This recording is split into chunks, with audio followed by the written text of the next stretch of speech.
শ্লোক ২৯। প্রকৃতের গুণ সম্মূঢ়া সজ্জন্তে গুণ কর্মসু তান কৃৎস্নবিদ মন্দান কৃৎস্নবিন্ন বিচালয়েত। বাংলা অর্থ: প্রকৃতির গুণে মোহিত অজ্ঞানীরা কাজের ফলের সঙ্গে জড়িয়ে পড়ে। জ্ঞানীরা যেন তাদের মন না টলান।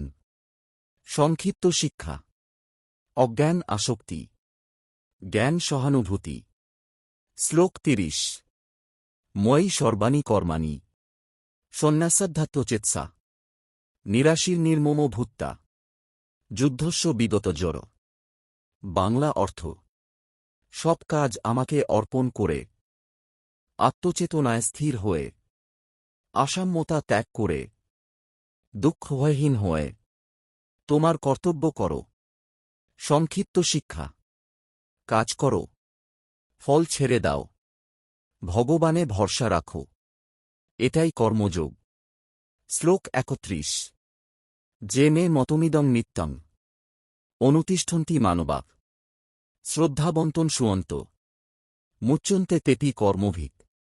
বাংলা অর্থ: যারা আমার এই উপদেশ নিয়মিত শ্রদ্ধার সঙ্গে পালন করে এবং নিন্দা না করে, তারা কর্মবন্ধনে থেকে মুক্ত হয়। সংক্ষিপ্ত শিক্ষা: শ্রদ্ধা, নিয়ম, অহংকারহীনতা, এই তিনেই মুক্তির পথ। শ্লোক ৩২।